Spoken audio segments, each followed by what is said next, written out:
Jika kamu masuk surga, kenalilah pemimpinmu. Dia adalah Sayyidah Fatimah Zahra, penghibur Nabi dari sejak kecil. Lahir 5 tahun sebelum kenabian Nabi Muhammad.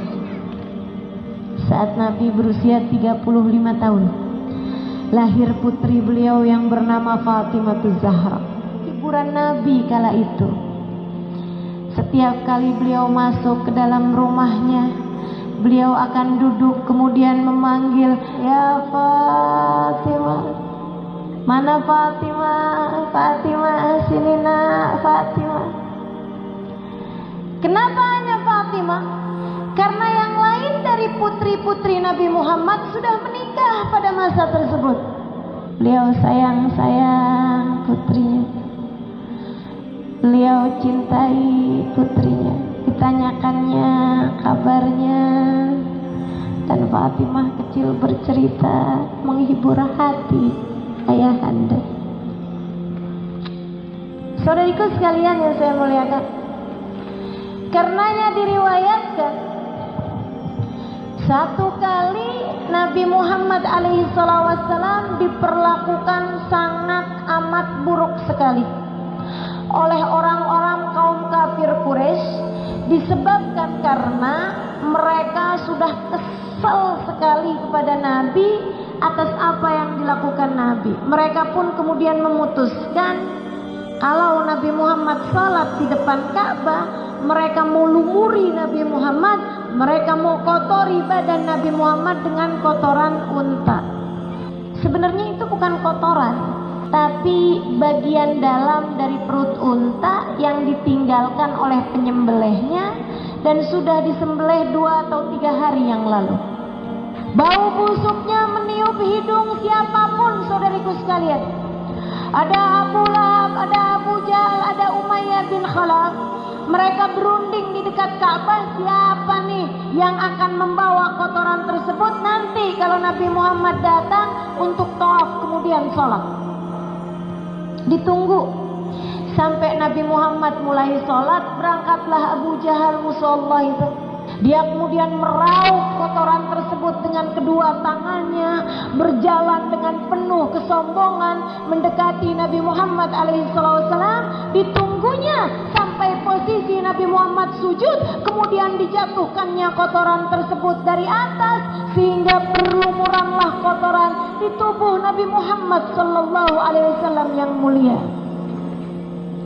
Tubuh paling mulia itu dilempari kotoran-kotoran unta. Tubuh kita berlumuran dosa, tapi alhamdulillah tidak pernah diperlakukan sampai sebegitunya. Mengajarkan kepada kita untuk sabar. Sabar. Nabi aja digituin, yang sabar. Saudariku sekalian saya muliakan, seorang budak perempuan melihat pemandangan tersebut. Dia segera berlari ke rumah Nabi Muhammad alaihissalam. Digedornya rumah tersebut, "Ya Fatimah, ya Fatimah." Sayyidah Fatimah kemudian keluar. Saat itu usia beliau mungkin 8 tahun, 9 tahunan saja. Dia bilang, "Ya Fatimah." Ketika Sayyidah Fatimah keluar, dia bilang, "Ra'ait madza fa'alu ala abiki ya Fatimah." Coba kamu lihat tuh wahai Fatimah, apa yang sudah mereka perlakukan terhadap ayahandamu itu. Sayyidah Fatimah kemudian segera berlari-lari kecil menuju ayahandanya. Sampai di depan Ka'bah, dilihatnya ayahnya masih sedang sujud.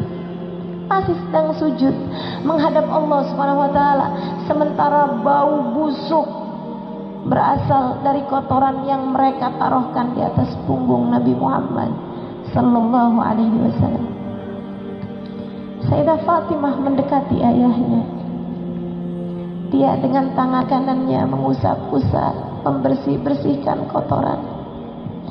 Tidak diperdulikannya bau busuk itu, dia bersihkan dari tubuh ayahnya dengan tangan kanannya.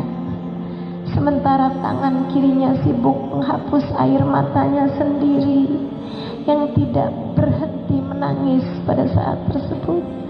Ayah, mengapa mereka berbuat seperti ini padamu ya? Mengapa mereka berbuat seperti ini padamu?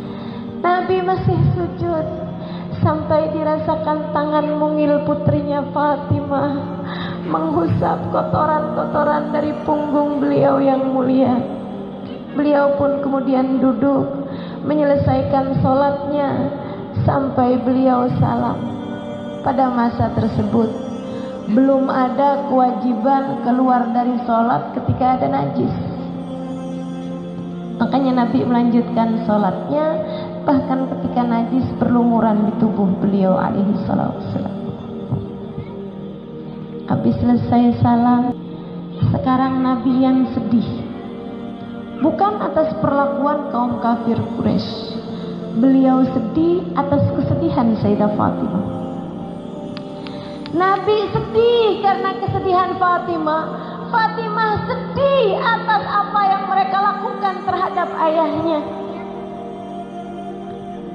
Jalinan cinta yang luar biasa indahnya. Yang satu menghibur yang lainnya. Maka Sayyidah Fatimah masih dengan tangan kanannya berusaha membersih-bersihkan tubuh ayahandanya. Sementara Nabi Muhammad yang memang tangannya bersih karena dipakai sujud kan tertutup tuh tangannya. Nabi kemudian menggunakan tangan beliau justru malah untuk menghapuskan air mata di pipi Sayyidah Fatimah.